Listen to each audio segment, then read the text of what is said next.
जळगावच्या रावेर तालुक्याला वादळी वाऱ्याचा जोरदार तडाखा बसला। वादळी वाऱ्यामुळे रावेर तालुक्यातील अनेक गावांमध्ये मोठे नुकसान झालं। अनेकांच्या घराचे पत्रे उडाल्याने शेकडो कुटुंब उघड्यावर आलेली आहे। अनेक ठिकाणी झाडं उन्मळून पडली, विजेचे खांब कोसळले आणि त्यामुळे बत्ती गुल झालेली होती। तर उष्णतेची लाट तर दुसरीकडे मात्र वादळी वाऱ्याचा फटका आता नागरिकांना बसलेला आहे।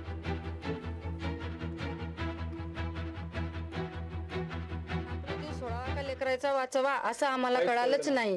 ते वादळ कसं आलं म्हणून ते आम्हाला काहीच कळालं नाही आणि आम्ही सगळे हातमजुरीवाले। आमचं एवढंच म्हणणं आहे की आम्हाला गरीब लोकांना सगळे भरपाई पाहिजे। आपला जीव सोडावा का लेकराचा वाचवा असं आम्हाला कळालंच नाही।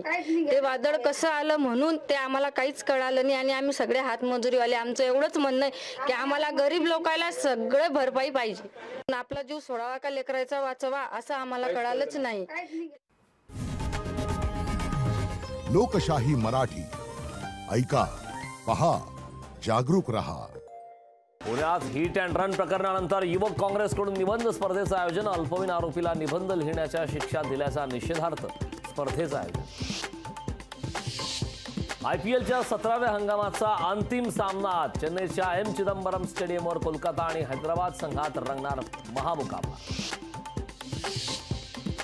रेमल चक्रीवादळाचा विमान वाहतुकीला फटका। कोलकात्याकडे जाणारी बहुतांश विमानं रद्द करण्याचा निर्णय।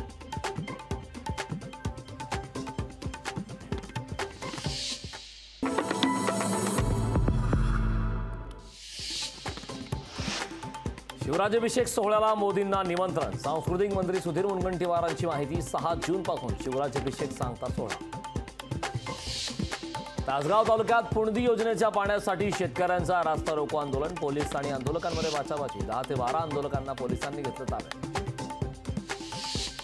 स्वरदास पेरुमल मंदिरात वैकसी ब्रह्मोत्सव उत्सवानिमित्त रथयात्रा। रथ ओढण्यासाठी भाविकांची मोठ्या प्रमाणात गर्दी।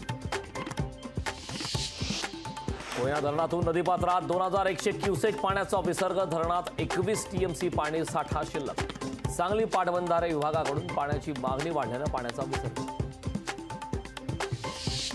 राज्य बोर्डाच्या 10वीच्या परीक्षेचा उद्या निकाल। दुपारी 1 वाजता पाहता येणार ऑनलाईन निकाल। मुख्यमंत्री शिंदेंकडून मुंबईत नाले सफाईच्या कामांची पाहणी। वडाळा कुर्ल्यातील महापालिकेच्या कामांचा मुख्यमंत्र्यांकडून आढावा। मुंबईच्या अंधेरीत 29 आणि 30 मे रोजी पाणी नाही। जलवाहिनीच्या कामासाठी पाणीपुरवठा बंद ठेवण्याचा पालिकेचा निर्णय। राष्ट्रवादी काँग्रेसची उद्या पुण्यात महत्त्वाची बैठक। गरवारे क्लब हाऊसमध्ये बैठकीचं आयोजन। अजित पवार, सुनील तटकरेंसह महत्त्वाचे नेते उपस्थित राहणार।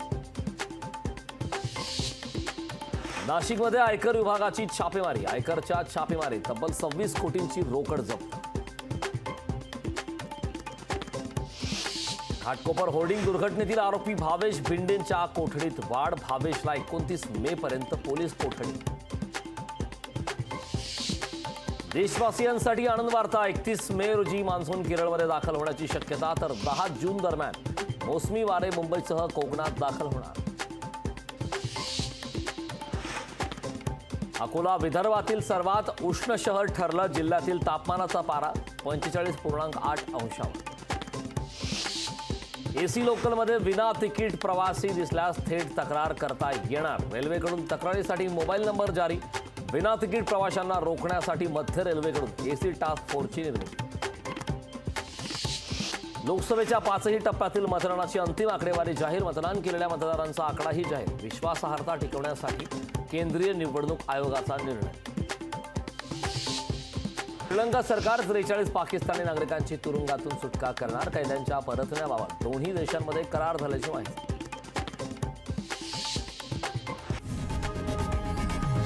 लोकशाही मराठी ऐका, पहा, जागरूक रहा।